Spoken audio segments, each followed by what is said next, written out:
Este video corresponde a la clase 3 de la materia Profetas 2 del Instituto Bíblico San Jerónimo.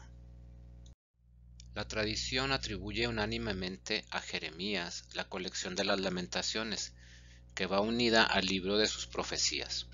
Lo llamamos Lamentaciones, o según el griego trenos, porque expresan en la forma más conmovedora el amargo dolor del santo profeta por la triste suerte de su pueblo y la ruina del templo y de la ciudad de Jerusalén.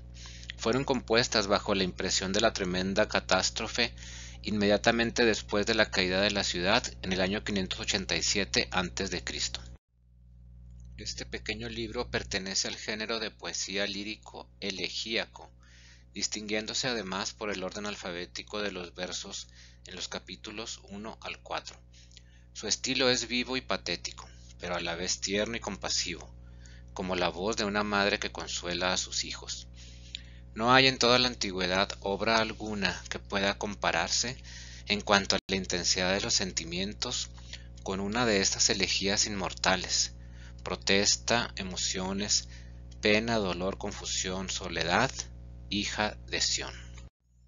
En el canon judío, las Lamentaciones formaban parte de los 5 libros Megillot que se leían en ciertas fiestas. La Iglesia no ha encontrado mejor expresión que ellas para recordar la pasión de Jesucristo, por lo cual las reza en el oficio de Semana Santa. Este sublime grito de dolor y arrepentimiento se prestaría maravillosamente, como los 7 salmos penitenciales, para manifestaciones públicas de contrición colectiva, como las que se hacían en tiempos de mayor fe. Los grandes obispos San Ambrosio y San Carlos Borromeo promovían especialmente estos actos de penitencia pública que libraron a los pueblos de grandes calamidades.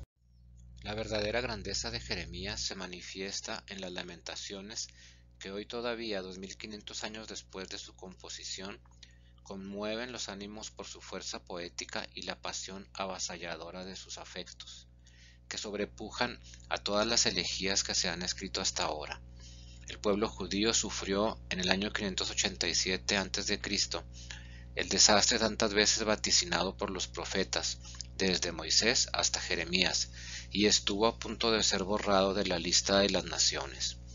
Pero en su inmensa miseria tuvo la suerte de poseer en la persona de Jeremías no sólo un poeta que describiera su ruina, como lo hizo Homero en la caída de Troya, sino un predicador que explicara al resto del pueblo el sentido del castigo y lo consolara con la esperanza del perdón.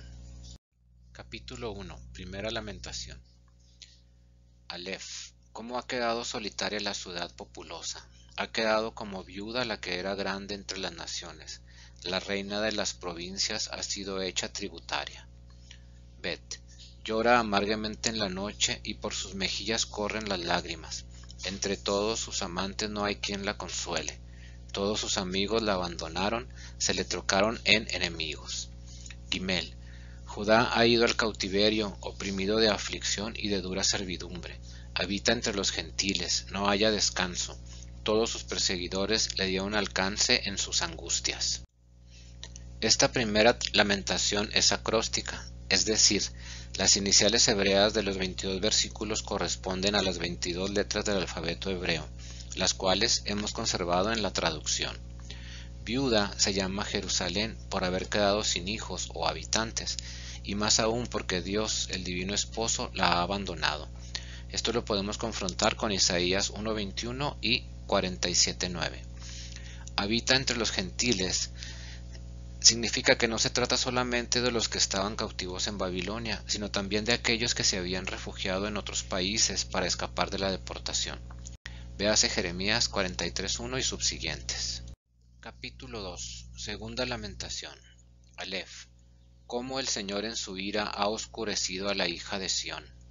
Cómo precipitó del cielo a la tierra la gloria de Israel, y en el día de su cólera se olvidó del escabel de sus pies. Bet. Arrasó el Señor sin compasión todas las moradas de Jacob, destruyó en su saña las fortalezas de la hija de Judá, echó por tierra y amancilló el reino y a sus príncipes. Gimel. En el ardor de su ira quebrantó todo el poderío de Israel, retiró su diestra frente al enemigo, encendió en Jacob un fuego ardiente que por todas panes devora. La gloria de Israel, de acuerdo a la Vulgata, significa la ínclita Israel, y la palabra ínclita denota ilustre y muy conocida. Escabel de sus pies se llama el arca de la alianza, de acuerdo a Paralipómenos 28.2 y Salmo 98.5. Los judíos creían que Dios no permitiría la destrucción de la ciudad y del templo donde estaba el arca. Hinchados de orgullo, no reconocían el peligro y se burlaban de las conminaciones de los profetas.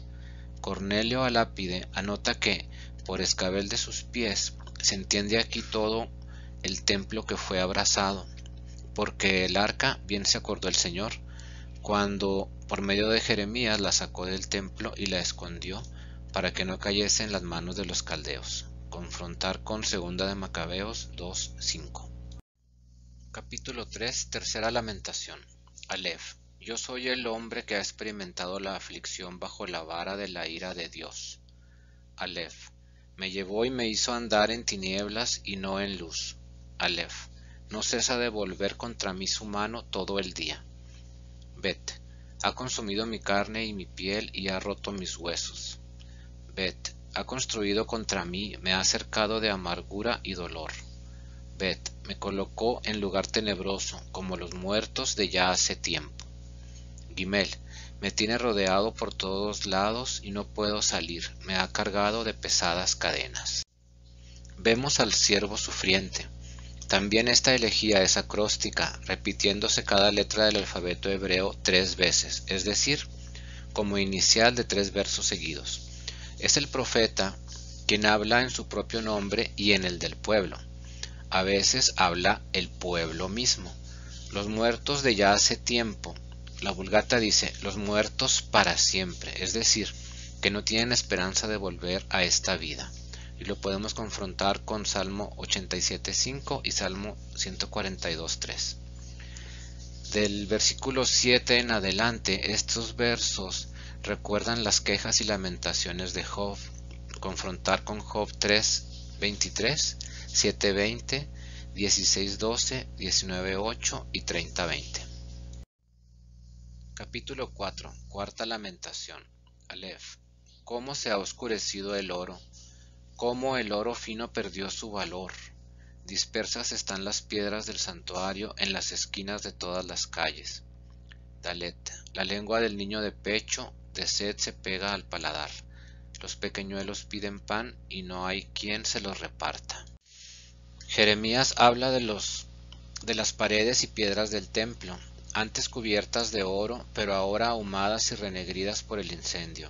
Todo esto es una imagen del pueblo decaído.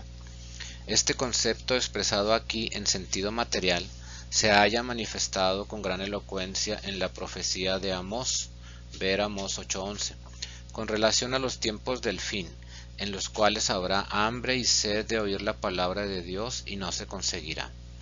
En el mismo sentido, cita este pasaje el Papa Benedicto XV en la encíclica Spiritus Paraclitus, donde dice: ¿cómo podría nuestra alma prescindir de este alimento?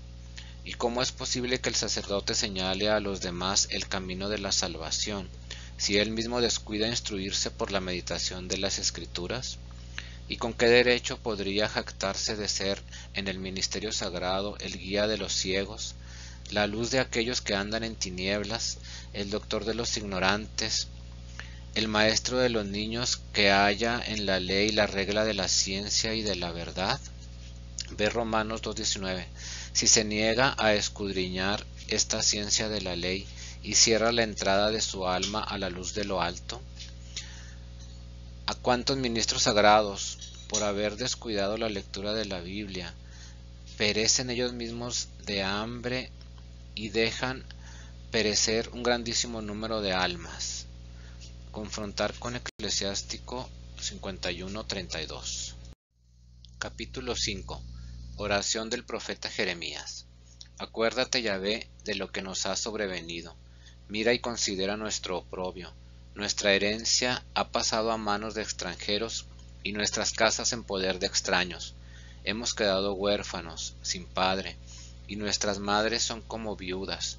A precio de plata tenemos que beber nuestra agua y por dinero compramos nuestra leña. Somos perseguidos llevando el yugo sobre nuestro cuello. Estamos fatigados y no hay para nosotros descanso. Tendimos la mano a Egipto y a Asiria para saciarnos de pan. Pecaron nuestros padres que ya no existen y nosotros llevamos sus culpas. El título Oración del profeta Jeremías, que comúnmente se da a este capítulo, falta en el texto, mas no hay duda de que el gran profeta es autor de esta fervorosa plegaria. Comienza describiendo vivamente el estado lamentable de su pueblo que sufre el cautiverio. Dios nos ha abandonado. Es el sentimiento del pueblo de Israel. Tenemos que pagar tributos y trabajar para otro. Pecaron nuestros padres, dice en el versículo 7. No somos nosotros inocentes, pero más culpables son nuestros padres. Fueron ellos los autores de los desórdenes del día y murieron sin experimentar esos males. Oración comunitaria. Alcen la voz y derramen sus sentimientos.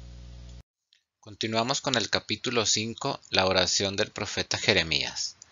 Mas tú, oh Yahvé, permaneces eternamente, tu trono subsiste de generación en generación. ¿Cómo podrías olvidarte de nosotros para siempre, abandonarnos por largo tiempo? Conviértenos a ti, Yahvé, y nos convertiremos. Renueva nuestros días para que sean como antes. ¿O nos has rechazado por completo? ¿Te has airado contra nosotros hasta el extremo? Esta esperanza mesiánica, en aquel cuyo reino no tendrá fin, es el consuelo de Israel en todas sus grandes pruebas. Podemos confrontarlo con Salmos 9:8, 71:7 y subsiguientes, 101:13 y 27.